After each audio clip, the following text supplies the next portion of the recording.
Imaginez des vêtements abandonnés dans la neige, émettant une radioactivité si intense qu'elle défie toute explication logique.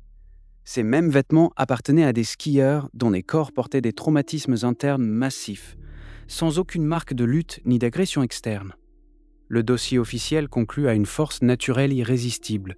Mais comment expliquer une telle aberration physique, une telle contradiction forensique?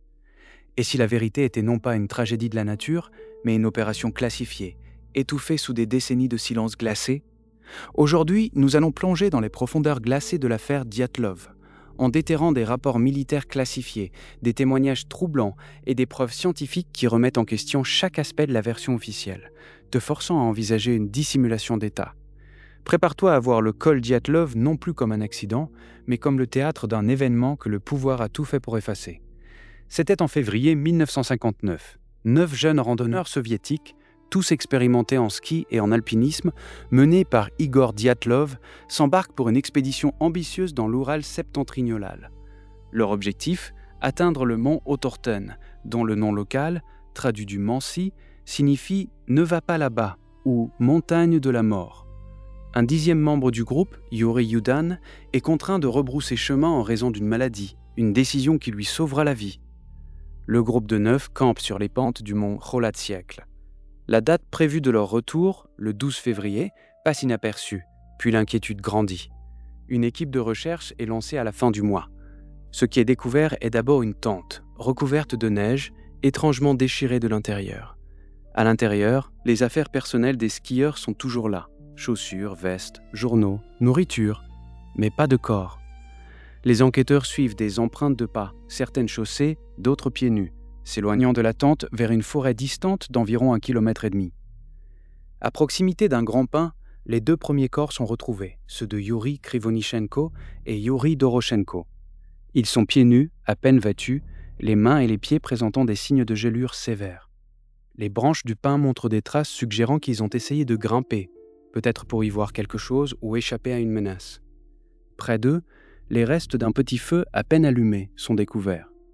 3 autres corps sont ensuite localisés, dispersés entre le pin et la tente. Igor Dyatlov, Zinaïda Kolmogorova et Roustem Slobodine. Tous sont retrouvés dans des postures évoquant une tentative de retourner à la tente, mais succombant au froid extrême. Ils sont également très légèrement vêtus. Il faudra attendre 2 mois supplémentaires, jusqu'en mai, quand la neige commence à fondre, pour découvrir les 4 derniers corps. Ils sont enfouis dans un ravin profond, à quelques dizaines de mètres du pin, dans un ruisseau. Il s'agit de Nikolai Thibault-Brignol, Semyon Zolotaryov, Alexandre Kolevatov et Lyudmila Dubinina. C'est la découverte de ces 4 derniers corps qui va transformer l'affaire en une énigme sans précédent. L'autopsie des 5 premiers corps confirme l'hypothèse d'une mort par hypothermie. Mais déjà, des détails troublants apparaissent. La fuite de la tente, la quasi-nudité dans des températures avoisinant les -5 à -30 degrés Celsius. Le bureau du procureur soviétique ouvre une enquête criminelle, laquelle conclut en mai 1959 à une mort résultant d'une force naturelle irrésistible. Le dossier est alors classé secret et placé dans des archives pendant 3 décennies. Mais cette version, aussi simple soit-elle, échoue lamentablement à expliquer une série de détails glaçants. Les preuves qui défient toute explication rationnelle sont stupéfiantes. Prenons les blessures.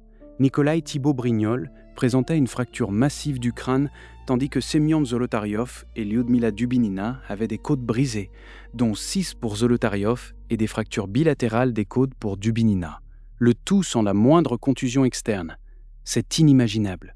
Comment des corps peuvent-ils subir de tels traumatismes internes, équivalents à ceux d'un accident de voiture à grande vitesse, sans aucun signe extérieur de coup, de lutte ou de chute?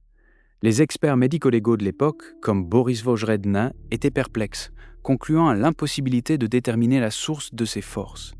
Plus troublant encore, le corps de Lyudmila Dubinina avait les yeux arrachés et la langue manquante, tandis qu'Alexandre Kolevatov présentait une déformation faciale explicable. Ces blessures, particulièrement la langue manquante, ont alimenté les théories les plus sombres, évoquant une mutilation intentionnelle ou l'action d'une force non humaine. Mais c'est la radiation qui crie au scandale. Des tests effectués sur les vêtements de Kolevatov et Dubinina ont révélé des niveaux de radiation bêta significativement élevés, parfois 6 fois supérieurs à la normale. Ces résultats, consignés dans les rapports d'enquête originaux, ne furent jamais expliqués. L'enquête se contenta de les cesser d'ignorer. Comment des randonneurs dans une région reculée de l'Oural peuvent-ils être contaminés de la sorte ? Certains vêtements neufs retrouvés dans les affaires des skieurs ne montraient aucune trace de radiation, ce qui exclut une contamination préalable. C'est un fait établi, consigné dans les rapports d'autopsie originaux et les archives de l'enquête, des documents que j'ai pu consulter et qui sont restés classifiés pendant des décennies. La radiation est un détail trop concret, trop scientifique pour être balayé sous le tapis d'une force naturelle. Ensuite, la tente, déchirée de l'intérieur sur plusieurs points. Cela suggère une sortie précipitée, voire paniquée. Pourtant, les empreintes de pas qui s'en éloignent étaient décrites comme calmes, ordonnées, certaines montrant des personnes marchant côte à côte. La contradiction est flagrante. Pourquoi couper une tente de l'intérieur si l'on est en panique et ensuite marcher de manière si posée ? Et dans le froid glacial, pourquoi fuir à peine vêtu ou même pieds nus ? Les témoignages d'autres groupes de randonneurs de la région rapportant avoir aperçu d'étranges sphères lumineuses ou des orbes oranges dans le ciel nocturne aux alentours de la date du drame sont également des éléments qui ne collent pas avec l'histoire officielle. Ces observations, bien que non directement liées à la mort des skieurs, ajoutent une couche de mystère et suggèrent une activité inhabituelle dans la zone. Comment un phénomène naturel peut-il laisser des traces de radiation nucléaire sur des victimes et provoquer des fractures internes sans aucune marque extérieure, tout en incitant à une fuite ordonnée et dévêtue dans la nuit arctique ? La logique s'effondre. Ces contradictions flagrantes ne sont pas des détails anodins. Elles constituent la pierre angulaire d'un mystère qui, même après plus de 60 ans, résiste à toute explication conventionnelle. L'enquête officielle a échoué à les intégrer, préférant une conclusion simple, certes, mais totalement insatisfaisante. Face à ces anomalies, plusieurs théories ont émergé au fil des décennies, chacune tentant de donner un sens à l'indicible, mais aucune n'y parvient entièrement. La théorie officielle de l'avalanche est la plus simple et la plus communément acceptée par les autorités russes. Selon cette hypothèse, une petite avalanche de plaques aurait balayé la tente, forçant les campeurs à fuir précipitamment et à se couper un chemin hors de la tente. Ensuite, pris de panique et désorientés par la neige et le froid, ils seraient morts d'hypothermie. Cette théorie a été revisitée et étayée par des études récentes qui suggèrent que les conditions météorologiques spécifiques auraient pu créer une petite avalanche locale. Cependant, de nombreux éléments la contredisent. La pente n'était pas assez raide pour une avalanche classique, l'absence de débris d'avalanche sur les lieux, l'ordre des empreintes de pas et surtout les blessures internes massives et la radiation ne sont absolument pas expliquées par une simple avalanche. Une autre théorie populaire évoque l'infrason. Selon cette idée, des vents soufflant sur la crête de la montagne auraient pu créer un phénomène d'infrason, des ondes sonores de très basse fréquence imperceptibles à l'oreille humaine, mais capable de provoquer de la panique, de la nausée et une désorientation extrême. Les randonneurs, sous l'influence de ces ondes, auraient fui la tente en un état de terreur irrationnelle, se dirigeant vers leur mort. Cette théorie pourrait expliquer la fuite précipitée et la désorientation, mais elle ne peut en aucun cas rendre compte des fractures internes spécifiques ni des niveaux de radiation détectés. Elle n'explique pas non plus la perte de la lampe de Lyudmila Dubinina. Alors, toi, que penses-tu de ces pistes ? Crois-tu en une explication rationnelle ou l'indicible se cache-t-il entre les lignes des rapports ? D'autres théories, plus audacieuses, pointent du doigt une intervention militaire secrète. L'idée est que les randonneurs se seraient retrouvés au mauvais endroit au mauvais moment, témoins d'un test d'armes secret. Peut-être un missile, un parachute militaire expérimental ou une bombe radiologique de faible puissance. Les orbes oranges rapportés par d'autres groupes pourraient être liés à de tels tests. La radiation sur les vêtements et les blessures inexpliquées pourraient être compatibles avec l'onde de choc d'une explosion proche ou les effets d'une arme biologique ou chimique causant des hémorragies internes. La nature classifiée du dossier, le silence de l'État soviétique pendant des décennies et le manque d'explications cohérentes renforcent cette piste. Mais l'absence de preuves directes d'un site d'essai à proximité ou de débris d'une telle explosion laisse cette théorie en suspens, bien qu'elle soit la seule à fournir une explication plausible pour la radiation. Chaque tentative d'explication bute sur une contradiction, un fait qui ne colle pas. C'est le cœur même de ce mystère. L'affaire Dyatlov, c'est plus qu'une simple énigme non résolue.